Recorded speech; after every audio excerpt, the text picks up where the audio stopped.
Kia ora koutou. Welcome to our online NCEA information session for whānau who are new to NCEA in 2022. Much of this session will work on the assumption that NCEA is new for you, and the presentation will compare the old system of school certificate and bursary with the NCEA system. Later, I will also share some suggestions on how you can support your son in his education as he navigates his way through NCEA. Under the NCEA system, each subject is broken into topics, which are then assessed separately as a different standard. This assessment can be either internal, occurring during the year, or external, occurring at the end of the year through traditional external examinations. Internal assessments can be undertaken through a variety of means, including class tests, research projects, practical work, speeches, making a short film, or producing a portfolio of work. Each standard has a different number of credits attached, usually between 2 and 6. And typically, the greater number of credits available, the more work that is required for that standard.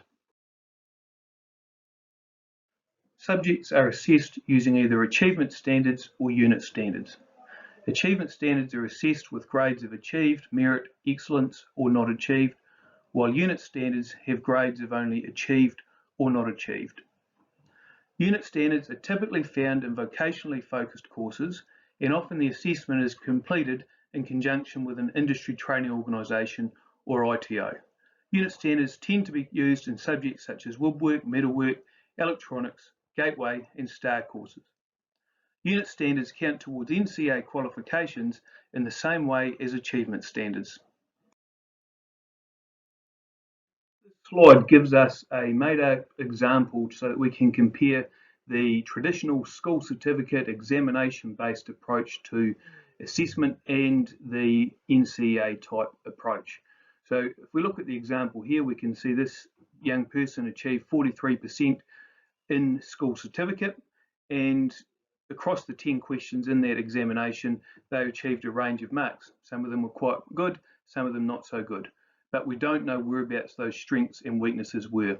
Under NCEA, each of the topics is assessed separately, and we can see here that there are some areas where the student has done well and achieved merit or achieved grades, and in other areas they've struggled a little bit.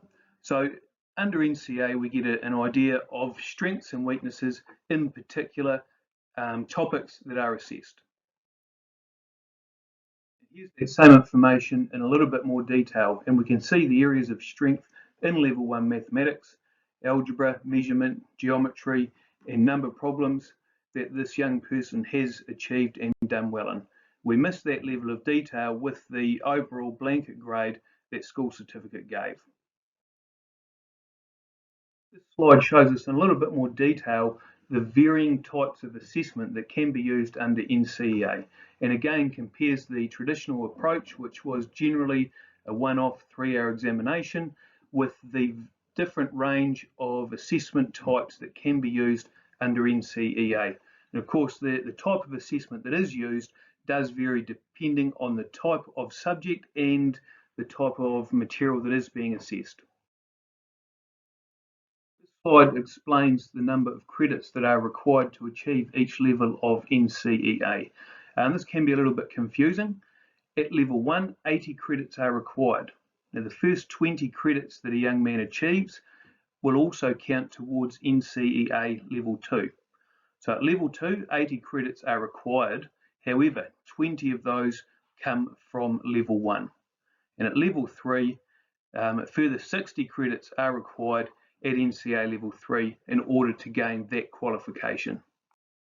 While there are some real strengths of the NCEA system, in particular that it recognises areas of strength rather than just giving an overall mark, we have some real concerns about the amount of pressure that this puts young men under as they work through 3 years or potentially 3 years of assessment in the senior school. So one of the ways that we have reduced this is to reduce the amount of assessment that we undertake at NCEA level 1. So typically a young man will sit one internal assessment and one external assessment in each of their subjects at NCEA level 1. This will not typically give them enough credits to gain that qualification in year 11. However, it does give them the 20 credits to carry through into NCEA Level 2, and it also means that as the boys gain credits in Level 2 the following year, as Year 12, they will also count towards NCEA Level 1.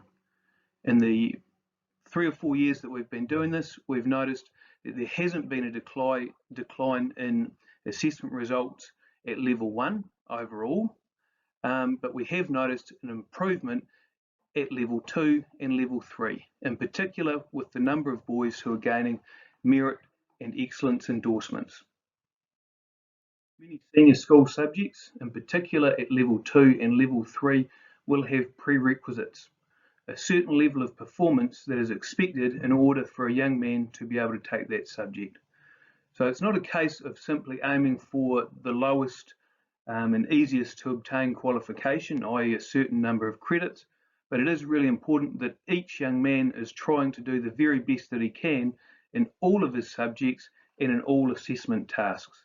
In particular, gaining merit and excellence credits will help to provide a point of difference as your son goes forward with his schooling. University entrance is the minimum qualification required to attend university in New Zealand, and it is additional to the requirements of NCEA Level 3. I say it's the minimum because there are some courses, such as medicine and engineering, that have a higher entry requirement and also will have some prerequisites in terms of the subjects that must be taken at school in order to transfer into those tertiary courses. It's very, very important that young men who are looking at going to university understand the requirements of UE, and also that they look at the university websites to understand the entry requirements for the courses that they might wish to study. Internal assessment tasks go through an internal moderation process where they are marked and then check marked against exemplars that are provided nationally. Work that is assessed by classroom teachers also goes through national quality checks or a further external moderation process. External assessment tasks are marked external to the school by NZQA markers. Now, typically, external assessment is the traditional examination at the end of the year, but in some subjects such as visual arts, technology and DVC, this can include assessment tasks or portfolios that are submitted for marking externally. Certificate endorsement provides additional recognition to young men who have achieved strongly at a particular level of NCEA. So 50 credits at merit or excellence at a particular level will give a merit endorsement, and 50 credits at excellence level at a particular NCEA level will give an excellence endorsement.